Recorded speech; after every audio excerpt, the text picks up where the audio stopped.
Bismillah ar-Rahman ar-Rahim. Assalamu alaikum wa rahmatullahi wa barakatuh, my dear brothers and sisters.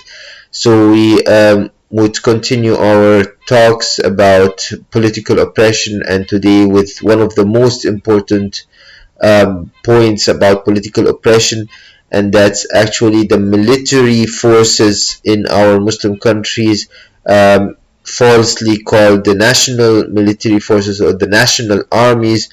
And let me be very clear that those military armies or the military forces are more or less all, let me say it very clear, all just agents for the West. I know that many people have some good relationship with the armies, and they have so the feeling that the military armies are there to defend them and protect them, and this is just stupid. Let me tell you some examples from our current time, how this actually have been proven to be wrong. So maybe lesser than 100 years, many Muslim countries, maybe all our Muslim countries, were actually occupied by Western forces, whether Great Britain, France, Italy, um, maybe Americans have taken a few countries also in the last 100 years, and the main objective of those countries was to take the resources of those countries and use it for its own benefit.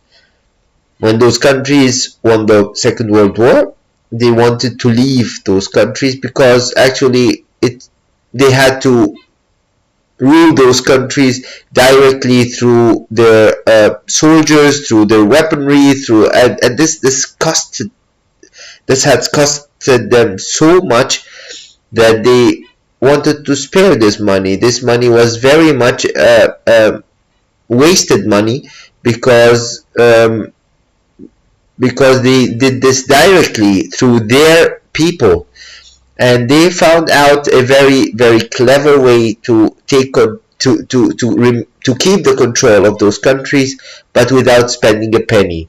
And this works through their agents.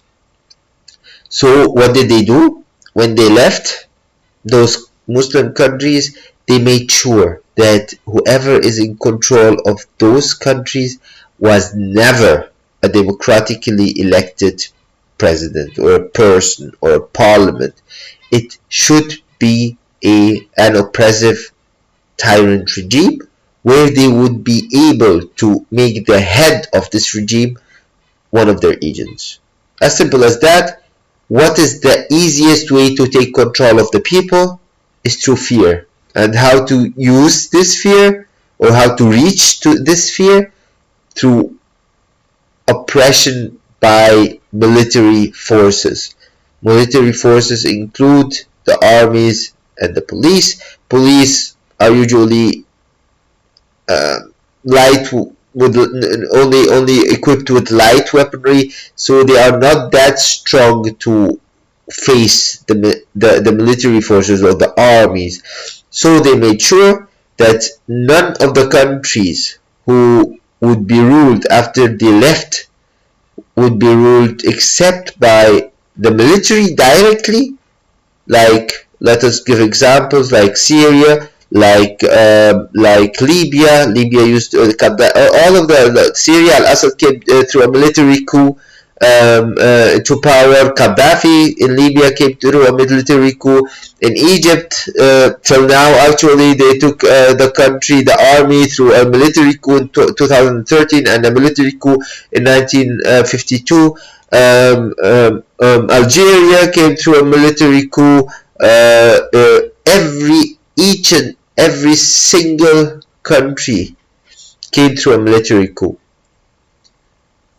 The countries which are not ruled through a military coup, you will find that it's most probably a king or just one person at the head of the state, and this one person is not eligible to being removed from his power through elections or through any other means. For example, in Morocco, in Saudi Arabia, in Jordan, the United Arab Emirates, in Oman, in Kuwait, in all the other countries, they're either kings or military. And those kings, they will find that usually those kings have some military background. Like in Jordan, for example, he went to some military school. I think in the in Great Britain, in the United Arab Emirates, he went also to military school in Great Britain. You will find always that they have a military background.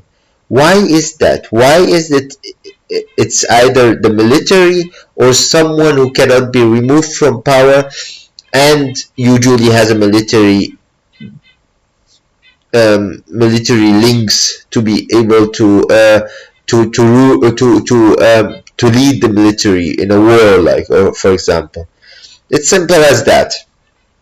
When the big countries left our countries after the Second World War, they made sure that they need someone who would take control of the country.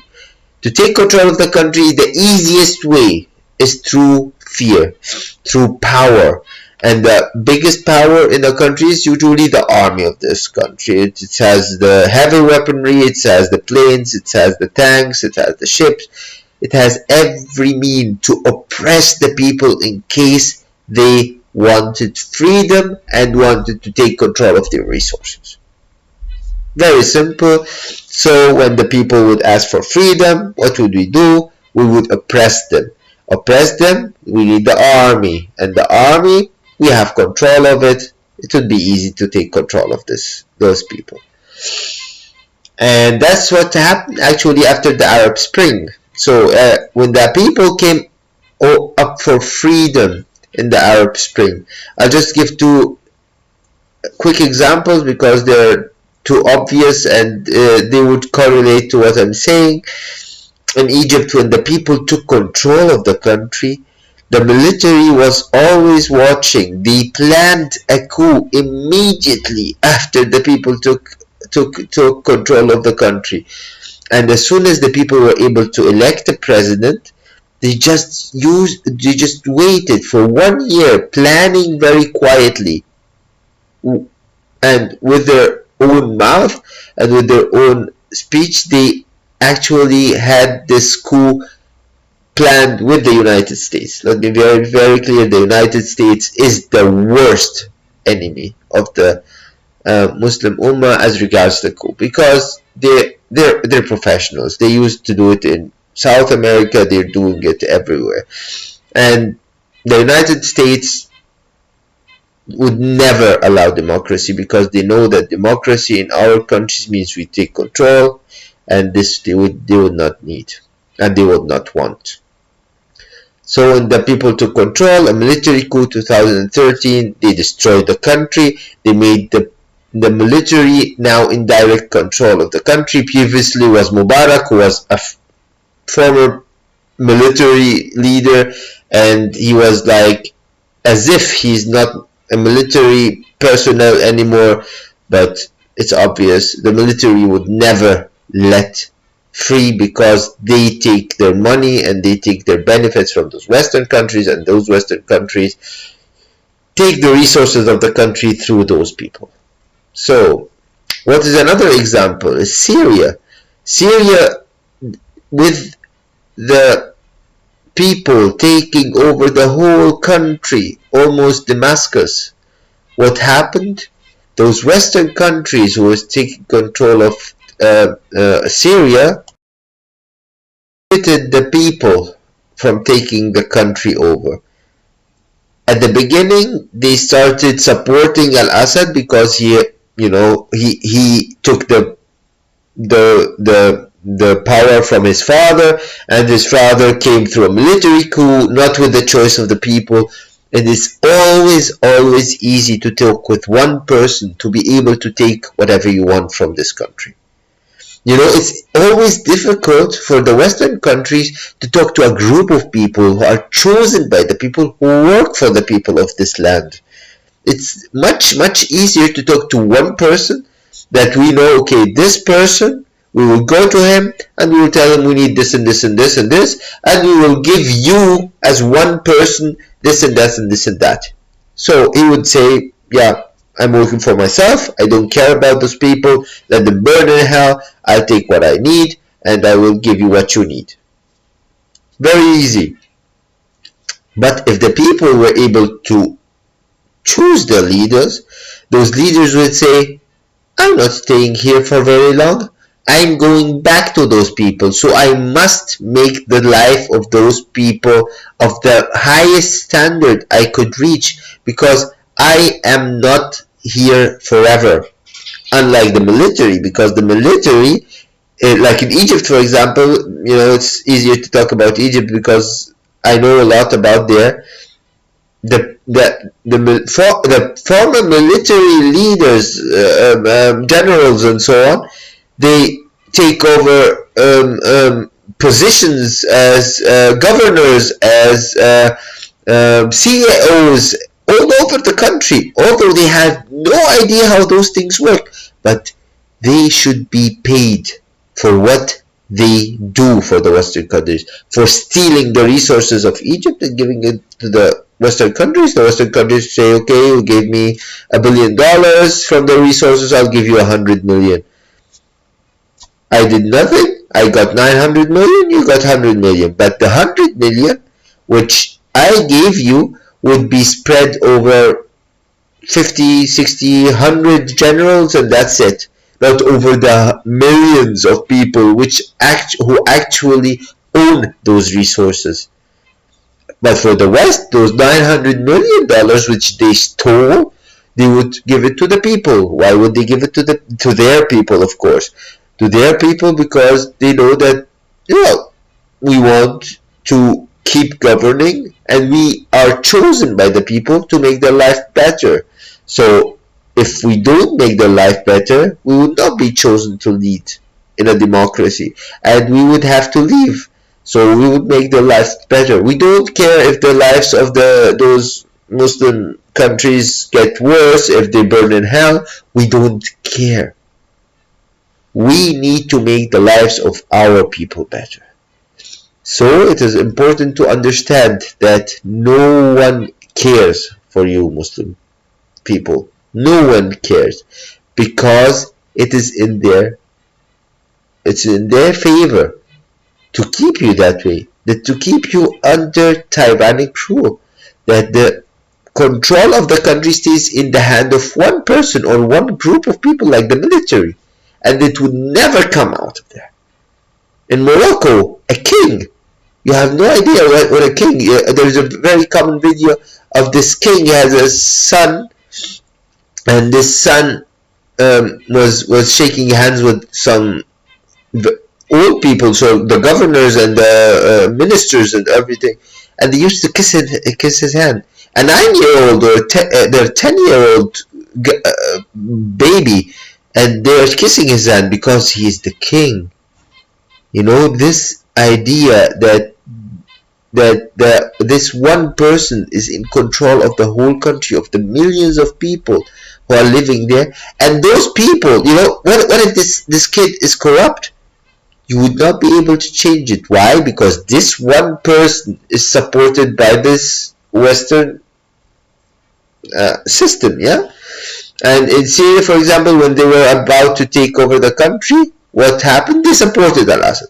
But Al-Assad was very hated, he's extremely hated there in Syria, yeah, because of his prison, his oppression, his stupidity, everything. So what did they do? Well, they came in. They said, okay, you can't help yourself, but we need those resources. We'll come in and kill a few 100,000 people. We don't care about them, but you will give us our resources. And what did Assad do? He signed with them contracts of the resources for 20 and 25 years. For the oil, for the minerals, for everything, for its with Russia.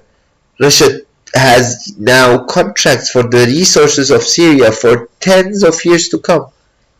Why? Because Al-Assad cares nothing for the people. He worked for himself. And the Russians work for themselves. They want those resources. And who will suffer? The people. So, to be short, those military forces of the Muslim lands, including those kings, Salman, MBS, MBZ, Morocco king, Jordan king, and so on and so on, they are the worst enemy. Those are the people who should be destroyed before those Muslim countries come to life. Because no matter how much you try, unless you remove the agents of the countries which control your countries, you are doomed. And I hope, inshallah, that one day we will see this, that the people know that those are the real enemy, and unless they are removed, there is no hope for our Muslim world.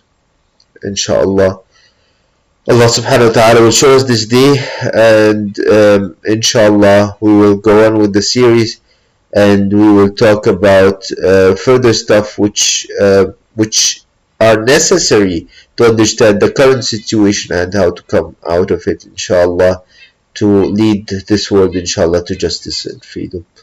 Um, Jazakumullah khairan for hearing, and assalamu alaikum.